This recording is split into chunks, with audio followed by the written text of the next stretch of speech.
एक गांव में दो दोस्त रहते थे, एक का नाम मोहन और दूसरे का नाम सोहन था। दोनों में बहुत ही गहरी मित्रता थी। मोहन बहुत ही धार्मिक व्यक्ति था, वह हमेशा भगवान की भक्ति में लीन रहता था, जबकि सोहन बहुत ज़्यादा मेहनती था। एक बार दोनों ने 1 बीघा जमीन लेकर उसमें फसल उगाने के बारे में सोचा, जिसके बाद वह एक अच्छा सा घर बनाना चाहते थे। इसके बाद दोनों दोस्तों ने खेत खरीद लिया। सोहन दिन रात खेत में मेहनत करता और मोहन मंदिर में बैठकर फसल अच्छी होने के लिए भगवान से प्रार्थना किया करता। इसी तरह से समय बीतता गया और कुछ दिन बाद फसल पक गई।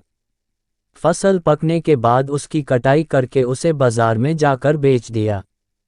इसके बाद उन्हें अच्छा पैसा मिला। इस पर सोहन ने कहा कि इसमें से मेरा ज़्यादा हिस्सा है, क्योंकि मैंने दिन रात एक करके खेत को खाद पानी देकर फसल उगाई है।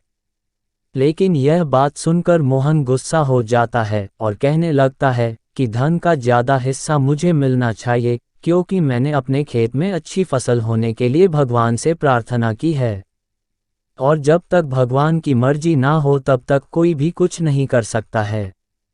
दोनों इसी बात को लेकर लड़ने लगे। अब यह बात गांव के मुखिया तक पहुंच गई।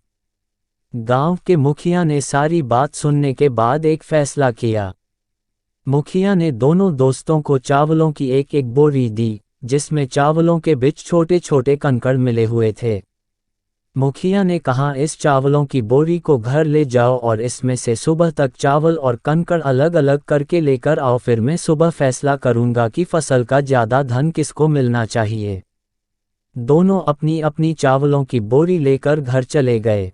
सोहन अपने चावलों की बोरी को खोलकर उसमें से कंकड़ अलग अलग करने में लगा गया। मोहन अपनी चावलों की बोरी को लेकर मंदिर में चला गया और भगवान से चावलों से कंकड़ को अलग करने के लिए प्रार्थना करने लगा। बोले ही, भगवान मेरे चावलों से कंकड़ अलग कर दो। दोनों अगली सुबह मुखिया के पास पहुंचे। सोहन ने तो पूरी रात जागकर चावलों से एक एक करके सारे कंकड़ अलग कर दिए। इस पर मुखिया बहुत खुश हुआ और मोहन ने अपनी बोरी मंदिर से ले जाकर ऐसी की ऐसी मुखिया के सामने रख दी और मुखिया से बोला, आप बोरी को खोलकर देख लीजिए, मुझे भगवान पर पूरा विश्वास है कि इस चावल की बोरी से सारे कंकड़ निकल चुके होंगे। लेकिन जब मुखिया ने चावलों की बोरी खुलवाई तो देखा सारे कंकड़ चावलों के बीच ही मौजूद थे। मुखिया ने मोहन को समझाते हुए कहा कि भगवान भी हमारी मदद जब ही करते जब हम अपनी तरफ से मेहनत करते हैं। यह बात समझाते हुए मुखिया ने फसल का ज़्यादा धन सोहन को दे दिया। इसके बाद से मोहन भी सोहन के साथ खेत में मन लगाकर मेहनत करने लगा। इस बार इनके खेत में और भी ज़्यादा अच्छी फसल हुई। मॉरल ऑफ द स्टोरी, यह कहानी हमें सिखाती है कि हमें कभी भी पूरी तरह से भगवान के भरोसे पर नहीं बैठना चाहिए, क्योंकि भगवान भी हमारी सहायता तभी करते हैं जब हम अपनी तरफ से मेहनत करते हैं।